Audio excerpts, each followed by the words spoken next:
everyone, again welcome back to my YouTube channel. Student, today I come with another video related to vegetable science, and this time I come with a video which is related to your practical classes, that is to study about vegetable nursery. Vegetable nursery से related मैं एक साल पहले एक और video डाली थी, पर ये जो है वीडियो प्रैक्टिकल एग्ज़ाम के पॉइंट ऑफ व्यू से आप लोगों के लिए इम्पॉर्टेंट है। तो चलिए वीडियो में देख लेते हैं। पहले हम लोग जानते हैं कि वेजिटेबल नर्सरी होती क्या है। वेजिटेबल नर्सरी एक तरीके का नर्सरी होती है या फिर एक प्लेस होती है जहाँ पे हम लोग यंग वेजिटेबल सीडलिंग को ग्रो करते हैं। वो सीडलिंग कहाँ से आती है? वो सीडलिंग किसी भी वेजिटेबल की जब हम सीड ग्रो करते हैं या सीड शो करते हैं सॉइल में, तो वहाँ पे नर्सरी में जब छोटे छोटे सीडलिंग्स वगैरह ग्रो हो जाते हैं, तब उसके बाद उसको हम मेन फील्ड में ट्रांसप्लांट करते हैं। या फिर आप लोग ऐसा समझ लीजिए कि मेन फील्ड में ट्रांसप्लांट करने से पहले जहाँ पे भी सीडलिंग ग्रो की जाती है वो एरिया जो है नर्सरी कहलाती है। चूँकि हम लोग वेजिटेबल के बारे में पढ़ रहे हैं, तो ये क्या कहलाएगी? हम लोगों की वेजिटेबल नर्सरी कहलाएगी। वेजिटेबल नर्सरी जो होती है वो छोटी सी होती है, मीन्स छोटे छोटे प्लॉट में डिवाइड रहती है। एक छोटे से प्लॉट पे मिनिमम सीड डिस्टेंस मेंटेन करते हुए बहुत सारे सीड्स वगैरह, जैसे कि हो गया आप समझ लीजिए जैसे टोमेटो का हो गया, ब्रिंजल का हो गया, या फिर ओकरा का हो गया, या फिर आप कोरिएंडर या अनियन वगैरह का ले लीजिए। सीड्स शो किए जाते हैं, और जब सीडलिंग रेडी हो जाती है तो उसको मेन फील्ड में ट्रांसप्लांट कर दिया जाता है। सीडलिंग जो होती है वो आप समझ सकते हैं पेंसिल साइज़ की जब ग्रो हो जाता है प्लांट तो उसको सीडलिंग बोलते हैं। उसमें जब प्लांट में 2 से 3 पत्तियां आ जाती हैं तो वो आप लोग समझ जाइए वो आपका सीडलिंग तैयार हो चुका है। तब आपको सीडलिंग जानने का तरीका एक चीज़ और है कि सीडलिंग जो होती है, जब आप सीड शो करते हैं सॉइल में, आप सीड शो किए तो सीड शो करने के 4 to 5 वीक के बाद, या फिर आप 1.5 मंथ्स भी समझ सकते हैं, इसके बाद आपकी जो प्लांट रेडी हो जाएगी पेंसिल हाइट की, तो आप उसको ईज़िली डिग अप करके मेन फील्ड में ट्रांसप्लांट कर सकते हैं। और सीड वगैरह जो शो किया जाता है वो कहाँ शो किया जाता है? वो वेजिटेबल नर्सरी में शो किया जाता है। आई होप आप लोगों को वेजिटेबल नर्सरी के बारे में समझ में आ गया होगा। अब हम लोग अपनी नेक्स्ट स्लाइड देख लेते हैं। Advantages of vegetable nursery raising. Vegetable nursery raise करने के एडवांटेजेस क्या हैं? कुछ एडवांटेजेस ऐसे हैं कि जब आप नर्सरी, जैसा मैंने बताया, नर्सरी छोटे छोटे प्लॉट्स में छोटी एरिया में बनाई जाती है, तो वहाँ पे छोटे एरिया में बनाने के लिए जाहिर सी बात है लेबर वगैरह भी कम लगेंगे। लेबर कम लगेगा तो लेबर कॉस्ट भी कम लगेगा। फिर ईज़िली वहाँ पे हम लोग इरिगेशन हो गया उसकी सप्लाई कर सकते हैं, रेख सकते हैं। अगर छोटे छोटे वीड्स वगैरह, हर्बिसाइड्स वगैरह ग्रो हो गए तो उनको ईज़िली डिग आउट कर सकते हैं, उसको फेंक सकते हैं निकाल करके। मीन्स जो आफ्टर केयर करा जाता है सीड शो करने के बाद, वो सारी चीज़ें हम नर्सरी में ईज़िली कर सकते हैं। और छोटे छोटे डिस्टेंस पे लगने की वजह से हम अब सारे प्लांट के ऊपर एक साथ से निगरानी कर सकते हैं।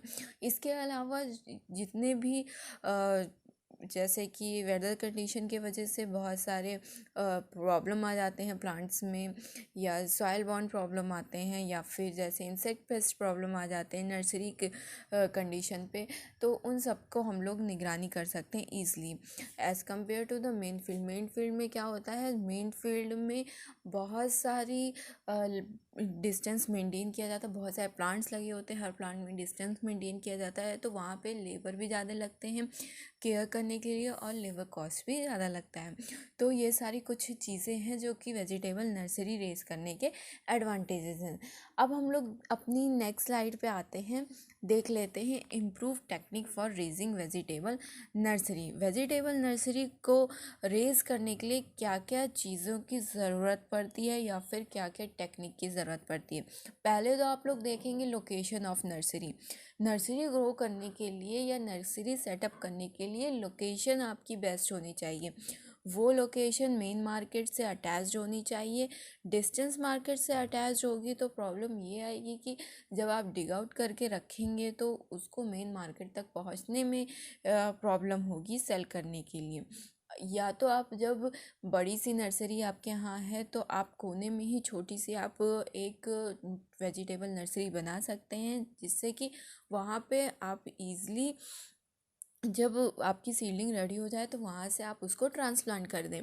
इसके अलावा लोकेशन ऑफ नर्सरी से मतलब हमारा ये है कि एक ऐसी साइट को सेलेक्ट करना जो जहाँ की सॉइल अच्छी हो, हाई लेवल का वो उसमें वाटर की लेवल जो होता है, वाटर होल्डिंग कैपेसिटी जो होती है वो अच्छी हो, मॉइस्चर कैपेसिटी अच्छी हो, सॉइल की क्वालिटी अच्छी हो, सॉइल वेल ड्रेन्ड हो। और जैसा आप लोग जानते हैं मेजॉरिटी ऑफ द क्रॉप के लिए sandy loam soil and loam soil best होती है, जिसका पीएच 6.5 से 7 होता है। तो ऐसी सॉइल पे अगर आप लोग नर्सरी अपनी रेज कर रहे हैं तो जाहिर सी बात है आपकी प्लांट जो होंगे वो हेल्दी ही ग्रो होंगे। इसके अलावा जो आप एक इरिगेशन की मैं बात कर रही थी, नर्सरी जहाँ पे आप रेस करिए वहाँ पे प्रॉपर तरीके से वाटर सप्लाई हो सके, यानी कि इरिगेशन फैसिलिटीज़ हो जिस एरिया में, या फिर जिस जगह पे आपके मेन बड़ी नर्सरी हो उसमें जिस जगह पे वाटर सप्लाई है उस एरिया में अगर आप अपनी नर्सरी रेस कर रहे हैं तो वो एरिया आपके लिए सुटेबल होगी। इसके अलावा अपनी नर्सरी रेस करिए जहाँ पे भी वहाँ आसपास जो है सीड बॉर्न डिजीज़ वगैरह या फिर कोई भी इंसेक्ट पेस्ट वगैरह ग्रो करती है या फिर जैसा आप लोग जानते हैं कि प्लांट्स वगैरह में बहुत सारे डिजीज़ वगैरह लगते हैं, तो फिर ईज़िली उसके केमिकल्स और पेस्टिसाइड और वीडिसाइड्स वगैरह अवेलेबल हो या फिर आप पहले से उसको रख लें अपने मेन फील्ड में। अब हम लोग सेकंड देखते हैं लेआउट ऑफ नर्सरी। नर्सरी का लेआउट कैसा है, मैं यहाँ अपने आई बटन पे आपको डाल दे रही हूँ अभी लेआउट ऑफ नर्सरी। जो मैंने लास्ट टाइम नर्सरी का एक वीडियो बनाई थी, आई थिंक मुझे याद नहीं, शायद फ्रूट साइंस में था, तो उसी तरीके से कुछ नर्सरी का लेआउट बनता है वेजिटेबल में भी, तो आप वहाँ से देख सकते हैं। इसके अलावा showing and after care. Showing and after care से मतलब ये है कि जब आप सीड को शो कर रहे हैं तो फिर उसका सही मेथड क्या होना चाहिए। एक प्लांट की या फिर एक वेजिटेबल प्लांट की जब आप सीडलिंग ग्रो करना चाहते हैं तो सीड की सीड रेट क्या है, सीड को किस तरीके से ट्रीट करना है जिससे कि वो सॉइल बॉर्न डिजीज़ से अफेक्ट ना हो, या फिर सीड को जो है कितनी देर शो करके रखना है। जैसे कि कोरिएंडर में 1 नाइट कोरिएंडर सीड को शो करके रखना पड़ता है और जाकर जब अर्ली मॉर्निंग आप देखेंगे तो वो थोड़ी सी फूल सी जाती है, तो उसको तब जा कर के सॉइल में लगाया जाता है। उसी तरीके से हर वेजिटेबल क्रॉप में अलग अलग सीड की डिमांड समझ लीजिए, या फिर ये सोचिए कि कंडीशन होती है जहाँ पे आप जो है सीड को ट्रीट करके ही सॉइल में शो करेंगे या फिर शो करते हैं। और आफ्टर केयर से मतलब ये है कि सीड शो करने के बाद आप प्रॉपर सीड रेट चूज़ कर लिए, किसी भी क्रॉप की सीड रेट जितनी भी है, फिर उसके बाद आपको ये देखना रहता है कि वो कितने उसके सीड को ग्रो शो करने के लिए या फिर उस प्लांट की सीडलिंग को ग्रो करने के लिए आपको कितने साइज़ का बेड चाहिए और कितने साइज़ का बेड चाहिए, साथ ही साथ कितना डिस्टेंस आपको उस बेड पे मेंटेन करना है। इसके अलावा मॉइस्चर सॉइल का अच्छा हो और जो भी सीड की ज़रूरत है उस चीज़ों को आपको ध्यान रखना पड़ता है। एंड इसके अलावा ध्यान रखना पड़ता है कि सीड में किसी भी तरीके का सॉइल बर्न हो गया या फिर इंसेक्ट पेस्ट हो गया या फिर हर्बिसाइड या पेस्टिसाइड एक्सेट्रा ये सारी चीज़ें ना लगें। फोर्थ है nursery area requirement. Nursery area requirement से हमारा मतलब ये है कि वही जो मैं आपसे अभी शोइंग में बोली कि जब आप किसी भी प्लांट की जो है सीड को शो कर रहे हैं, लाइक टोमेटो की सीड आप शो कर रहे हैं, तो फिर आपको उसमें ये देखना पड़ेगा कि जो है वो सीड कितने एरिया की नर्सरी पे ग्रो होगा। मीन्स हर एक प्लांट की जो नर्सरी बेड की साइज़ होती है वो डिफ़र करती है। फॉर एन एग्जांपल ब्रिंजल में जो होती है वो 3 × 1 × 0.15 मीटर की नर्सरी बनाई जाती है। और अगर क्वांटिटी ऑफ सीड की देखें पर बेड, तो 35 से 40 एक बेड पे 40 ग्राम एक बेड पे सीड को ग्रो किया जाता है। ठीक है, तो आप इससे पता लगा सकते हैं कि सीड जो डिस्टेंस की मैं बात कर रही थी वो सीड डिस्टेंस कितनी कम रखी जाती है। ओके, इसके अलावा हम लोग अपना, ये तो हो गया हमारे आपके एग्ज़ाम में स्टूडेंट प्रैक्टिकल एग्ज़ाम जब पूछा जाता है तो उसमें यही सारी चीज़ें लिखनी होती हैं। इसीलिए मैं अपनी हेडलाइन जो है वो उसको to study about vegetable nursery रखी हूँ आज की जो टाइटल है, जिससे कि आप लोगों को पता चल जाए कि प्रैक्टिकल में आप लोगों को आंसर कैसे देना है। इसके एंड लास्ट स्लाइड हम लोग देख लेते हैं, precautions in raising the healthy seedling. Precaution to raising the healthy seedling. Nursery को एक हेल्दी सीडलिंग को रेज़ करने के लिए क्या क्या प्रिकॉशंस लेनी चाहिए, तो कुछ पॉइंट ऐसे हैं कि नर्सरी के सॉइल को जो है फॉर्मल्डिहाइड से स्टेरिलाइज कर लीजिए। और फॉर्मल्डिहाइड का कितना होना चाहिए, @ 25 ml पर litre of water, and cover it with plastic sheet for a week. एक हफ्ते के लिए प्लास्टिक सीट से उसको ढक दीजिए।